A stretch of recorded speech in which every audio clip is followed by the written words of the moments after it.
Hi అండి, ఇప్పుడు మనం పాయ సూప్ తయారు చేసుకోవచ్చు. దీని ద్వారా మనకి మంచి కొలాజిన్ ఉంటుంది, అలాగే నరాల్లో బలాన్ని ఇచ్చే మంచి ప్రోబయోటిక్స్ కూడా ఉంటాయండి. దీన్ని ఎలా క్లీన్ చేసుకోవాలి, ఎలా వండుకుంటే పిల్లలు కూడా ఇష్టంగా తింటారు అనేది ఇప్పుడు మనం చూడొచ్చండి.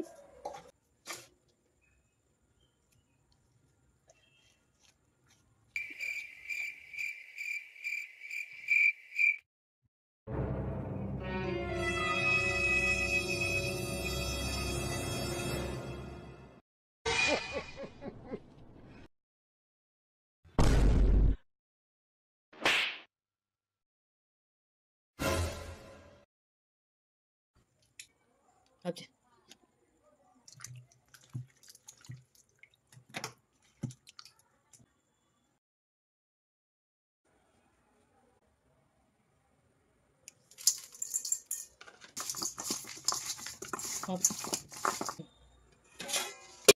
ఇప్పుడు మనం వీటిని శుభ్రంగా క్లీన్ చేసేసుకుని సూప్ తయారు చేసేసుకోవచ్చు.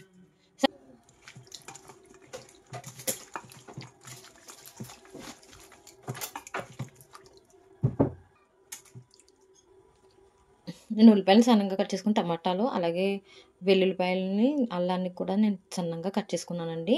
కొత్తిమీరని కూడా కట్ చేసేసుకుని పెట్టుకున్నాను. మనకి దీంతో పాటు ఇంకా కొన్ని కావాలండి.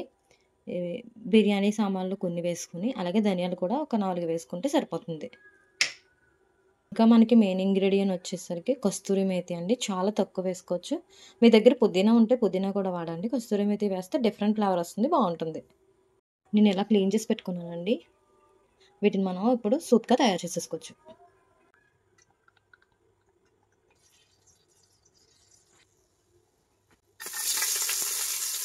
ఉల్లిపాయలతో పాటే అల్లాన్ని వెల్లుల్లిపాయలు కూడా వేసేసుకోవచ్చండి. వేసేసుకుని మనం బాగా ఫ్రై చేసుకోవాలి.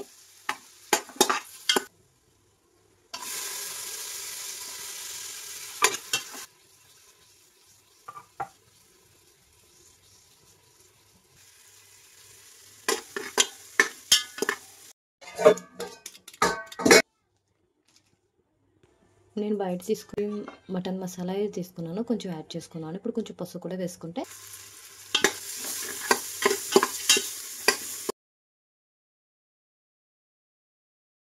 బాగా కలిపేసిన తర్వాత ఇప్పుడు మటన్ ముక్కలు వేసుకుని వేపేసుకోవచ్చు.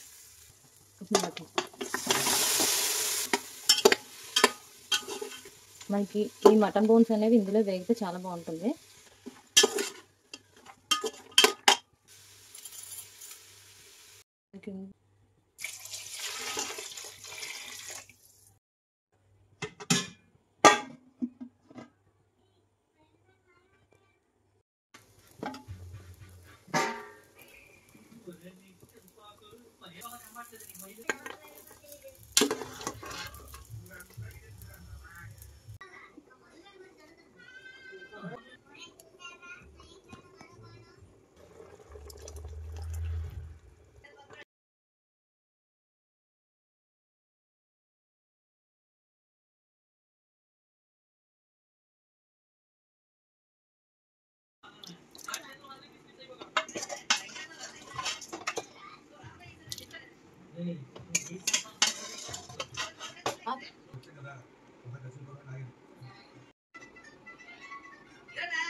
వావ్, టేస్ట్ ఎంత బాగుందో!